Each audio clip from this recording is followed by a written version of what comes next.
this shit was revealed a couple weeks ago, but as I calmly waited for anyone at all to give a fuck, I was sort of surprised when very few people actually did. Hell, I forgot to for 2 fucking weeks until I remembered I'd left myself a note to fucking record this rant.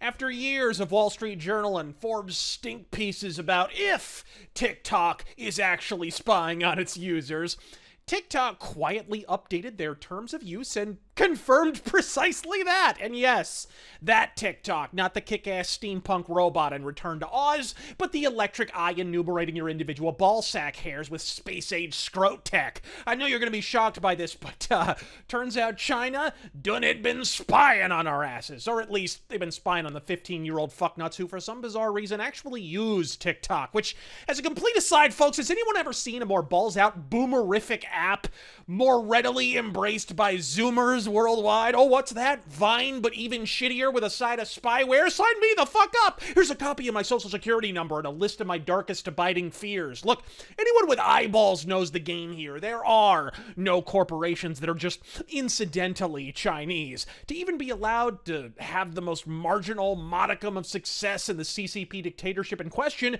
you must first be allowed special dispensation from the authoritarian assets that run the country in question. A bit like what we do with corporate taxes and regulations. But look, TikTok's actions this past month were brazen even by Bolshevik standards. After innumerable lawsuits, and threatened lawsuits, over the fact that they gather user data for Lemmy knows fucking what, one of which was settled out of court recently for 66 million British pounds, or nearly $100 million, just in case you feel like pausing to gawk at our righteous Biden-era fucking inflation figures. No sooner does Joe Bizwo shuffle aimlessly into the Oval Artifice than TikTok says, fuck it, and does it anyway, quietly updating their terms of use to include comforting asides, such as an outright admission that they, quote, collect biometric identifiers and biometric information, and that such info will likely take the form of, quote, face prints and voice prints. Perhaps anticipating the typhoon of inbound fucking lawsuits on offer here, they attempted to head off anti-commie criticisms by half-assedly adding, quote, where required by law, we will seek any required permissions from you prior to any such collection.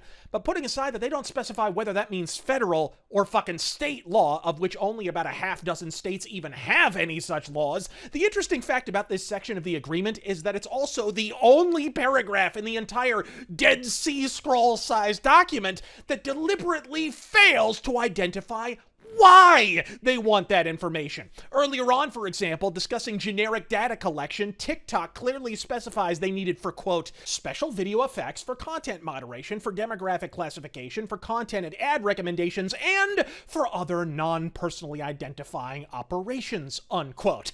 Then they get to the part where they're literally storing your digital goddamn death mask, and suddenly the only explanation on offer is, look, trust me, bro. Bitch, I'd sooner trust Jared Fogle in the ball pit at Discovery Zone. Yet somehow the most base generation pile onto this app like Lakers onto a Kardashian. Gosh, if only a prominent politician had signed an executive order banning the app, only to be promptly rescinded by the China-connected Democratic presidential candidate who shambled into office 4 fucking years later, or something. Gosh, I wonder if Chen Lin of Tu Chao is enjoying his $250,000 Hunter Biden portrait, huh? Can you even call it a Cold War at this point when half the time we're the ones futzing with the fucking thermostat to begin with?